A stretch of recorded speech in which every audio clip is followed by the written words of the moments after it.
Hello, this is Winnie Dow, and today I'm going to show you our Eastern Orthodox icon corner or icon wall. Well, icon wall because it's not in a corner. It is facing the east. As per the Eastern Orthodox tradition, we have three other icon walls, one in each of our rooms, and that's where you can see the holy water and the incense. Here I don't keep it because we don't do private prayers here. We may do prostrations here, and we sign ourselves in front of this icon wall, but our private prayers are done in each of our bedrooms. So the first icon you see up here is the synopsis of the passion of our Lord Jesus Christ. I got it on eBay, and it came from Bulgaria. Then here, you see the Pantocrator of Sinai, which is the oldest icon that depicts our Lord in the Orthodox Church. Then next to the Pantocrator, we have the Lady of Perpetual Help, and I love this one in particular because it shows the humanity of Jesus Christ. The Theotokos is pointing at her son, and the two angels are showing him the instruments of his passion. He lost the sandal because he has fears. So, because of that, I love that icon, and that's why I chose it to be in our home. These two were written. One, the Pantocrator was written by a Greek monk located in Greece, and the other one, the Lady of Perpetual Help, was written by a young iconographer. She was starting up, so she didn't charge me that much. And these ones were also written by her, and these are our family icons. The first one is Saint Anna holding Saint Mary, and this is Saint Anna is my daughter's matron saint. The next one is Saint Herman of Alaska, and that's my husband's patron saint. The third one is Saint Seraphim of Sadov, and that's our son's patron saint. And then here we have Saint Nazarius, Abbot of Balaam.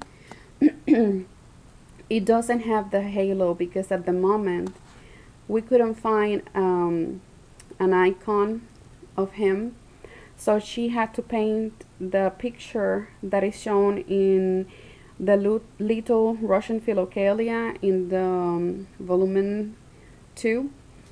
So, but then later on we found one, and I was able to print it out and have it laminated.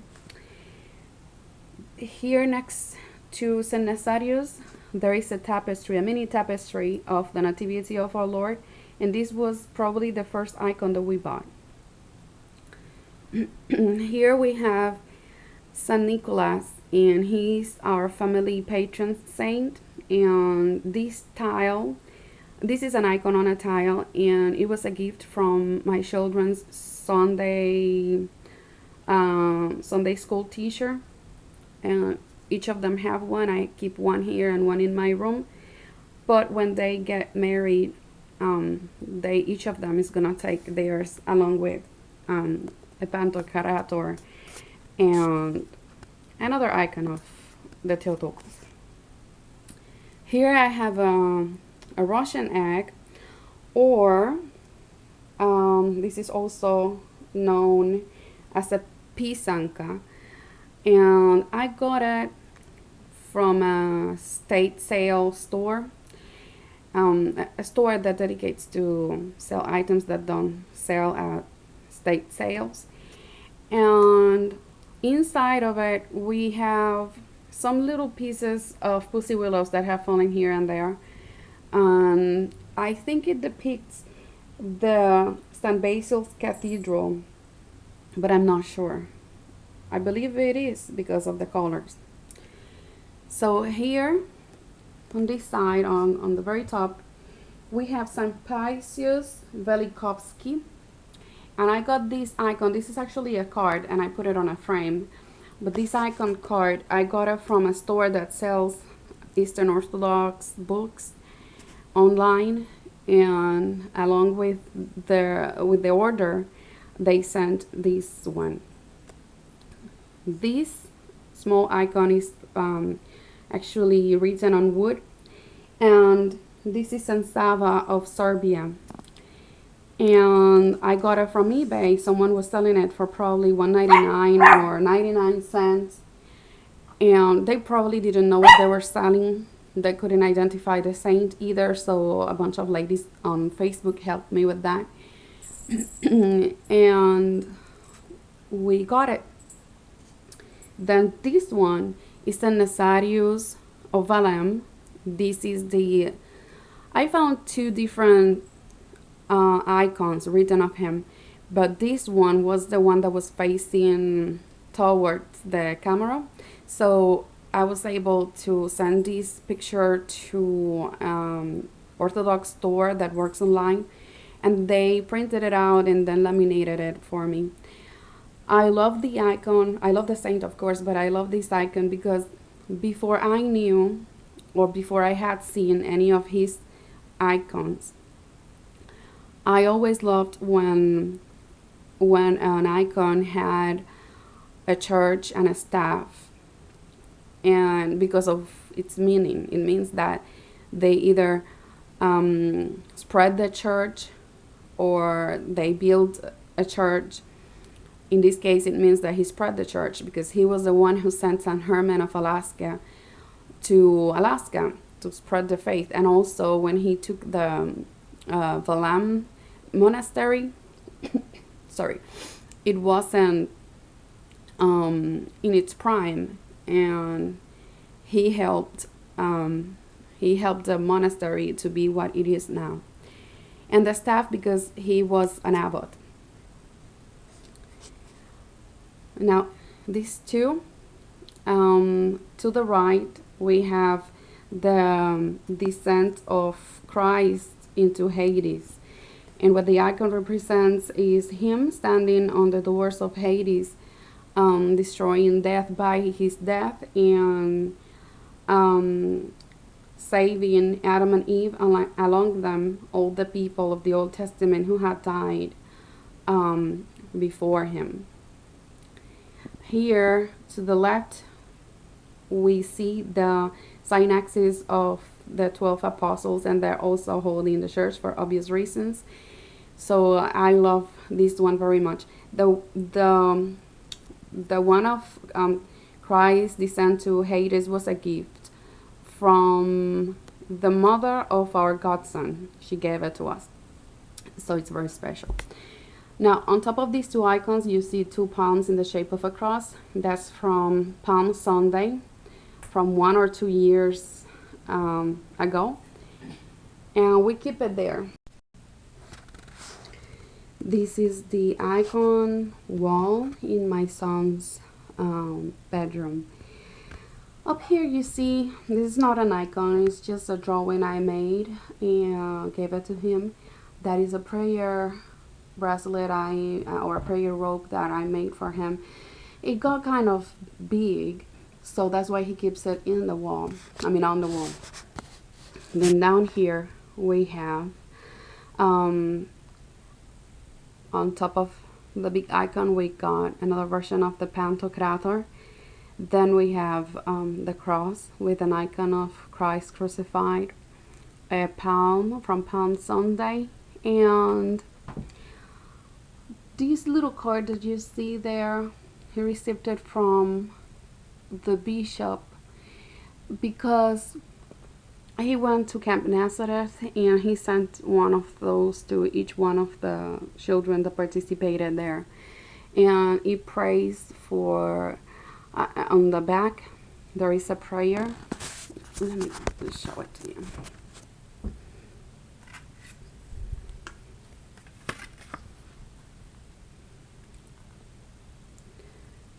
it's a prayer for vocation.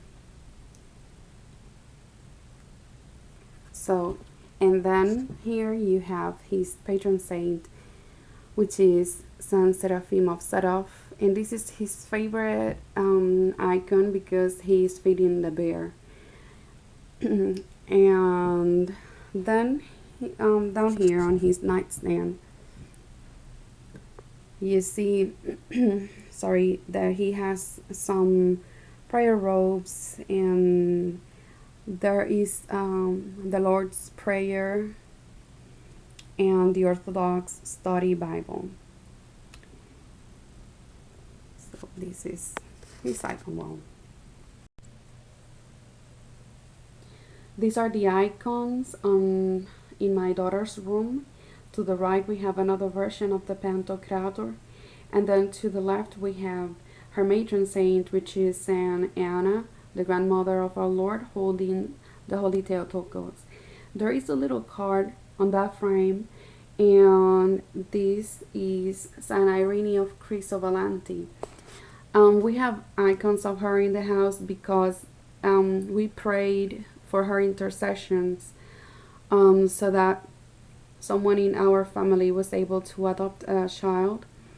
And as soon as we began praying to her, we also got apples from her monastery and sent some of these apples to the person I'm talking about. And as soon as we did that, the adoption happened, or the beginning of the adoption process started. So this child came to our family through her intercessions, and we love her very much. Then we also have some palms from Palm Sunday.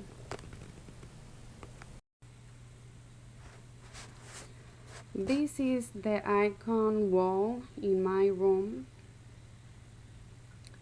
and I will explain every icon to you. First, here we have a Roman Catholic cross, but I received permission from a priest to keep it because it was a gift from my mom, who is Roman Catholic.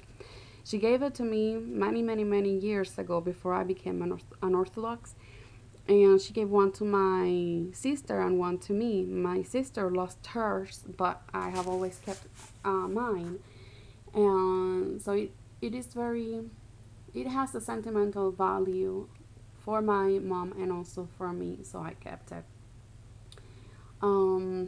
Then down here I have my favorite icon of Theotokos, and I believe the real one it is located in Jerusalem, and it was not written by hands. I love it because there is a saint who, after seeing this icon, said, this saint had seen the Theotokos. So when he saw this icon, he said, of all the icons of the Theotokos, this is the one that resembles her the most. So every time I look at her, every time I look at Jesus in this icon, I know that this is the real face. This is how they look like. So it's very special to me. And when you pray, when you look at the icon, baby Jesus, because of the angle, I believe, of in the icon, it seems like his eyes move and look at you sometimes. So it is a very comfortable sensation, nothing creepy about it. And it's probably an optical illusion because of how it's placed. But I don't know, I feel like when I'm praying, that's my little miracle, even if it's not.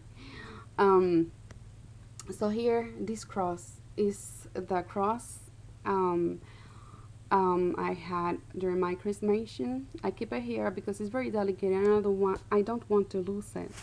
So I wear a military stainless steel cross, which is more sturdy, and I keep this one here in good hands. So here I have an icon of Saint Irene of Cristovalenti because of the reasons I had mentioned in the other section. And here is an icon that foretells the revelation of the Holy Trinity, and it's the angels and the Lord that Abraham received in his house, and who told him that they were going to destroy Sodom and Gomorrah. Here is my little incense burner. In this metal box, I keep apples and oil from St. Irene's monastery. Here is the holy water, palms from Palm Sunday, candles from Pascha, the other St. Nicholas icon, and that belongs to one of my children. Here I have the icon of Saint Hilarion. Down here I have box, a wooden box that was given to me by my husband 18 years ago. And there I keep the incense, the prayer book, and the head covering I use when I pray. This candle here was given to me by my son. He brought it from Camp Nazareth. And here there are some rosaries from when I was a Roman Catholic, but there are also shop keys or Orthodox prayer robes that I've made. So I don't use the rosaries anymore, but these rosaries have been with me for many years and have a special meaning. That's why I kept them. This very long one here, I made it, and it's very, the knots are very tiny, but I believe it has 100 and something knots, and it's to do the prayer rule given by Saint Seraphim of Sadov, and it's the like a rosary to Theotokos, but it's not the rosary. I could find a link to it, the link to the history of it, and put it below this video. Then here, because icons are so expensive, what I did is that I had an Orthodox calendar, and instead of discarding all the pictures it had, I cut some and I framed them. So these are icons or pictures from a calendar. Here we have the Annunciation. Here the presentation of Jesus Christ in the temple. Here is the Epiphany. Here we have the entrance of Jesus Christ in Jerusalem. Here another version of the descent of Jesus Christ into Hades. And this one is a synaxis. I cannot hold this. Okay. Here is another synaxis of the 12 apostles. So this is, and this is the mantilla that I put around the icon of the Theotokos and Jesus Christ. And I keep it there because I like how it looks like that, and also because it's my favorite mantilla. But I am in the Orthodox Church now, and it kind of represents how I feel. Like I put away part of my culture, since Catholicism is so tied up to my culture. Sometimes I feel like I left that behind. So that was part of the baggage that I left behind when I became Orthodox. So when I see that mantilla, I remember through the Catholic Church I was able to find Orthodoxy. So I'm grateful for that. And I pray that all my family members are able to find Orthodoxy the same way I did. And it reminds me that I left something behind that was a part of me, but that God made new. So it's sad in a way, but then it's very joyful.